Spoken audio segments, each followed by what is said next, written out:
ko na alam kung anong gagawin ko po. Kung sa araw-araw namin paano pagkain. Tapos kung ano pa pong ano namin. Kaya nakasay ko ng loob maging ng tulong sa mga po sa labas. Nanay, wala ka bang idea kung nasaan yung asawa mo ngayon? Ano kung may magtulong sa amin, gusto ko po may magbigay ng pagkain sa amin sa araw-araw. Good morning po sa ating lahat. Subscribe po natin. Ednat Mundor. Kalinga partners na kami sa Samar. Northern Samar. Ayan. Salamat po mga kalinga. Thank you po, Kuya Val. Salamat. Hindi siya basta babae lang, siya'y haligi kahit nag-iisa. Sa mundong magulo, siya ang paalala na may liwanag ba. Edna Condor, huwarang tunay. Sa bawat laban, tasno ang taglay. Tumutulong sa kapwa sa dukha't nangangailangan. Deputy ng grade, sa tapang walang kapantay. Sa bawat video may pusong alay. Kwento ng buhay para sa tunay na gabay. Hindi lang inspirasyon, kundi aksyon. Sa channel niya, damang-damang malasakit at misyon. Ito pa tayo sa landing pad ngayon. Andito si Nanay Josephine Hiray. Nandito po siya para humingi ng tulong dahil may yung 2 months old daw niya pong anak is may sakit at kailangan mabilhan ng paracetamol. At syempre yung pagkain daw po. Kumain na ba mga anak mo ngayon? Hindi pa? Pati ikaw. Kaya pinakain po muna natin siya dito bago po natin puntahan yung bahay niya. Ayan mga kaninay, samahan niyo po kami. Samahan natin si nanay sa bahay niya para malaman natin yung sitwasyon niya doon. Ayan mga kaninay, ayan kasama ko si Ate Josephine. Galing tayong landing pad. Sis Annabelle Mix Vlog, of course. Papunta na po tayo sa bahay ni Ate Josephine para mabisita natin yung kalagayan ng mga anak niya. At siya po.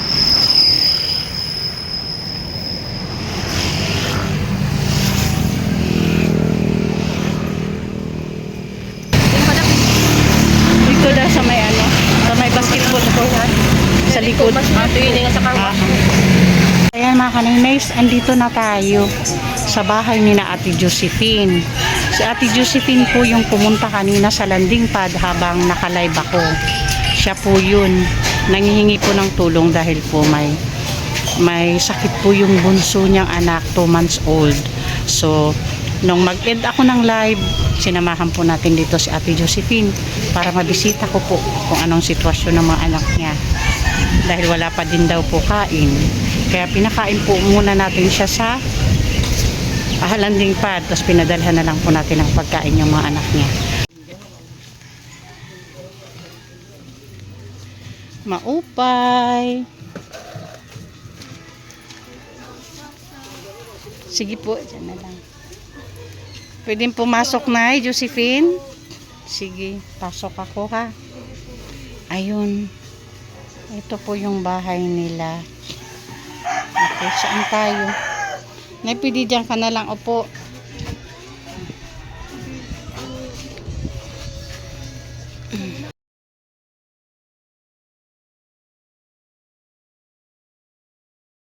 Ayan, andito na tayo sa loob ng bahay mga kanenes. Ayan po yung anak niya na sinasabi ni Nanay Josephine na 3 months old na may lagnat. Ayan po. Okay, Nanay Josephine, pwede bang malaman kung ano ang sitwasyon nyo ngayon dito? Mahirap po. Kasi kulang isa. Wala sa amin tulong pagkain. Minsan wala din sa bahay. Naghingi ako ng pagkain. Minsan wala din. Tapos kanina nakaslub ako na pumunta para humingi ng tulong. Tapos may dumaan sa kalsada. Nagtanong ako ng may dumaan na babae matanda. Sabi ko, Nay, saan po pwede ako manghingi ng tulong? Sabi niya, dyan po sa may landing pad. Tapos pumunta po ako. Tapos yun, nagtanong po ako kung pwede maghingi ako ng tulong. Pambili ng gamot ng anak ko. Mabuti at natuntun mo yung landing pad namin. Ano na, Josephine? Tinuro po ako. Sumatang babae po. Okay. Kasi nakapunta po ako. Nay Josephine, ilang buwan nang iniwan kayo ng asawa mo? Isang buwan po. Isang buwan na. So, 2 months old pa lang yung anak mo nung iniwan kayo ng asawa mo. Mga kaninis, kalinga partner, si Nanay Josephine po ay bagong panganak. Ayan po yung baby na may sakit po ngayon. Kailangan po niya makabili ng paracetamol, kaya po siya naglakas loob na humanap kung saan siya pwede makahingi ng tulong. At doon nga siya napadpad sa landing pad. Kaya sinamahan natin siya ngayon dito pauwi sa bahay nila. Ito ba yung mga anak mo? Opo. Ito yung 12 years old. Ito yung 4. Ito yung 3 months old. Okay. So nanay, paano kayo kumukuha ng pang-araw-araw nyo na pagkain mula nang iwan kayo ng asawa mo? Kasi yan po sa mga kuan bahay. Minsan nag-uutang ako. Nangungutang ka? Kung na alam kung anong gagawin ko po. Kung sa araw-araw namin paano pagkain. Tapos kung ano pa pong ano namin. Kaya nakasay ko ng loob maging ng tulong sa pinapag sa labas. Nanay, wala ka bang idea kung nasaan yung asawa mo ngayon? Yan po.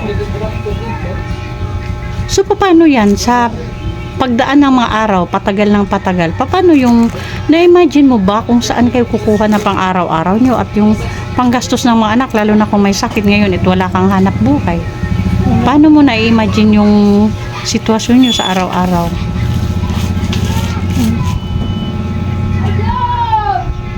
Kasi sabi ko kung may pera lang ako, uwi na lang ako sa tatay namin. So wala po. Tas Kung may pera ka, uwi na lang kayo dun sa tatay mo. Asan ang tatay mo? sa Imelda po. Sa Imelda. Diyan sa may Makiwalo yan. Galutan, Makiwalo. May galutan po. Sa Galutan. Medyo malapit lang naman. Nanay, may nanay ka pa? Wala na po tatay na. Tatay mo na lang yung nandun. So, balak mo, kung may pamasahe kayo doon na lang kayo pupunta. Oo nga naman, kasi magre-renta ka pa dito. Magkano renta mo dito? 1,700 po. 1,700? Po. Tapos yung ilaw ko po, 150. Oo, kasi wala kang papambayad na dyan. Magkano naman pamasahe papunta doon sa tatay mo? 50 po. 50 pesos. Oo, tama. Tapos uwi na po. Tapos kami yung siguro 200 siguro kay yung mga gamit. Siyempre yung mga gamit. Uwi na lang po kami. Kasi dito kami sa mahirap na. Bakit ano po nangyari, nanay? Pwede mo bang ma-share kahit maikli lang kung Kasi bakit nag-away nagkahiwalay po kayo? kami. Nag-away po kami. Kasi Okay. pagdating naman lasing lagi. Tapos hindi na siya mautusan dito. Tapos nagkasakit ako ng bukat kasi ako eh. Nabinat ka. Tapos yung sabi daw, sana nag-inarte lang kung hindi ako nag-inarte. Sinabi ng asawa mo na nag-iinarte ka lang, kaya nag-away kayo. Tapos doon yung time na iniwan niya kayo. Anong trabaho ni tatay nung nandito pa siya? Contraction po. Construction. Ano, Naibibigay naman ni tatay yung mga pangangailangan nyo talaga nung time na yon. minsan kulang pa po kasi nagiinom. Kasi nagiinom. Ayan. Kung ako sa'yo, Nay, kung problema lang din naman, pag andyan siya, magsikap ka na lang para sa mga anak mo.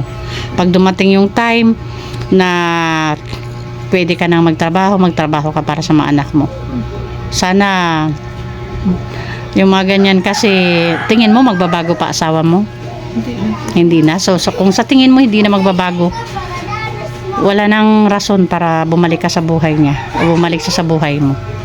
Kailangan natin tayong mga babae, wag nating hayaan na gawin sa atin ng mga kalalakihan yung ganon. Kasi karapatan natin ang tratuhin ng maganda, mahalin at alagaan kasama yung mga anak natin. Kung ganon lang din, pagsikapan mo yung mga anak mo. Tama yung desisyon mo, bumalik ka sa tatay mo. Tapos pag pwede ka na magtrabaho para sa mga anak mo. Okay, ayan. Nanay Josephine, ha? Salamat po. Maraming salamat po sa inyo. Oo. So ayan, may bigas tayo para kay Nanay Josephine. Ang dala ni Sis Annabelle Mix Vlog. Ayan. Ayan. Ayan. Ngayong araw na to, hindi pa kayo kumakain na mag-iina. Ay, po, lugaw. Naglugaw sila kaninang umaga. Ito bigas. Ito po yung bigas. Thank you kay Ma'am Virtus Woman sa bigas at syempre kay Sis Beth Jones sa walang sawang pabigas. Thank you po sa inyo, Sis Beth and Ma'am Virtus Woman. So ngayon ito na yung bigas. Ano po masasabi mo kay Ma'am Virtus at kay Sis Beth? Maraming salamat po, ma'am, sa iyong tulong po. Ayan. Maraming thank you po. Okay. Ito. Ma'am, thank you po.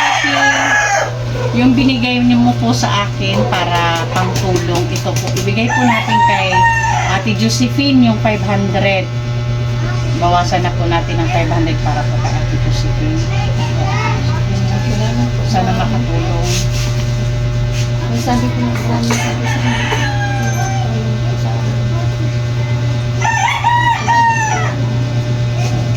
Thank you Ma'am Pinky Papi. Thank you po talaga. Ayan mga kanenes, Kalinga Partners, at na bisita natin yung si Ate Josephine. Nasa landing pad po siya kanina habang nagla-live ako. Kaya nag-end po agad tayo para masamahan siya dito sa bahay nila. O ayan, Nanay Josephine, ano masabi mo kay Ma'am Pinky Papi? Ma'am, salamat po sa inyo po. Maraming salamat po. Nag-aaral ba tong anak mo? Opo. Anong grade na to? Grade 4 po. Grade? 4. Kasi Four? kami po. Ito naman, ng isa. Wala pa, hindi pa siya. Pakita ko lang mga kanaynais yung yung bahay na inupahan nila. 1.7 daw yung upa nila. Ayan, oh. Ayan. Ito, 1.7 daw yung upa nila dito. Tumutulo na din? Oo, tumutulo na din daw. O, tapos ito yung mga higaan nyo, mga sira-sira na din. O, kawawa naman po. O, para mabilhan niya ng paracetamol. Sa sitwasyon mo po ngayon na iniwan ka ng asawa mo at tapos wala kang trabaho, 3 yung pinapakain mong anak, ano sa tingin mo kung halimbawa may mag-offer ng tulong, may gustong tumulong sa'yo, ano sa tingin mo yung hihilingin mong tulong? Ano kung may magtulong sa amin, gusto ko po may magbigay ng pagkain sa amin sa araw-araw. Saka gusto ko rin magkabahay kahit maliit lang po. Tapos yung financial ko para sa anak ko. Salamat po. So ang sa ngayon, yung mas kailangan nyo talaga ay yung pang-araw-araw na pagkain. Oo, kasi lalo na't hindi ka pa makakilos kasi bagong panganak ka, 'di ba? At nabinat ka na nga, sabi mo, 'di ba? So pray lang tayo na Josephine ha, na sana mayroon makarinig sa hiling mong pang-alalay sa pang-araw-araw na pagkain yung mag-iinahan, no? So sa tingin mo, pag bumalik yung asawa mo, tatanggapin mo pa? Hindi na po. Naku, Diyos ko. Pero hindi ka naman sinasaktan ni Mister. Minsan po, binugbog ako isang beses. Binubugbog ka din? Ay naku nanay, wag na talaga ha. Ako na nagsasabi, wag na. Wag na. Mag-ano ka na lang para sa mga anak mo ha. Okay. Uwi kami sa tatay ko. Papamasahe ko na lang po yung sukli. Oo. Ilang taon si asawa mo? 40. 40? Kasal kayo? Hindi po. Hindi kayo kasal. Ilang taon na kayo nagsasama? 5 years old na. 5 years na kayo nagsasama? 12 years old na tong anak mo. Hindi. Kasi, yung anak ko yan sa ibang anak. May anak ay anak mo to sa unang asawa mo. Si Kuya Binata. Hindi, may anak din. May anak din siya. Wala din siya. Hiwalay. Tapos, Pareho kayong hiwalay na mag-asawa nung magkita kayo. Okay. Okay, so ayan, pray lang tayo na Josephine ha, na sana may tumulong sa pang-araw-araw mo na pangangailangan sa ngayon, ng pagkain, lalo na yung pagkain para sa mga anak mo kasi hindi ka pa makapagtrabaho. Ayan mga kanay-nice. Okay na Josephine, bye-bye. salamat po sa inyo po. Okay. Ayan mga kanay-nice. At least nabisita natin si Nanay Josephine. Kawawa naman talaga. Ayan po mga kaninays yung pinadala nating pagkain sa kanila. Ayun yung ulam ng gao. Ayun. Kain na kayo. Ayun yung ulam. Tapos pinadalahan din natin siya ng cake. Ma'am Virtus Woman. Nagdala din po kami ng cake dito para makain yung mga bata. Kasi hindi pa daw talaga kumakain yung mga bata. Pati si nanay. At si nanay Josephine kumain kanina sa landing pad. Sige, nakain na kayo lang ga. At least nakain na sila. Sige na, kain na kayo. Salamat po. Okay. Bye po. Bye-bye. Salamat. Salamat po. So, ayan. Bye-bye, nanay. Ayan. Salamat po. Opo. Gusto ko lang mag-thank you kay Ma'am Pinky Papi. Thank you po. Pasupport po sa ating founder, Kuya Val Santos Matubang, ang ating ama ng Kalingap. Of course, ating na vlogs and Kalingap Rap. Para po sa patuloy na Kalingap, pasupport po.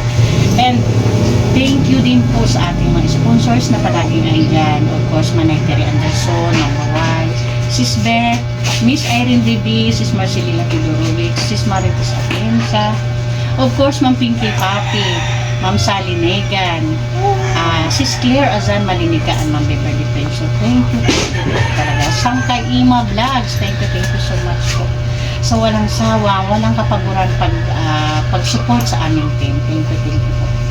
And syempre po, palambing po, please support Nagtitimoray noon, headed by our Ambadyo with the Great. Ang inyong lingkod po, kanay sa na Condor, Yansky TV, Nelson TV Official, and Remix TV. At syempre po sa ating mga volunteers, pa-visit po ng kanilang mga channel, na-inspired po silang mag-charity na din. Syempre, andyan si Annabelle Mix Vlog, Mrs. Nida Militar Vlogs, Brinda Vlogs, Jennifer Hiray, Rina TV Official, and Nympha Vlogs. Thank you po.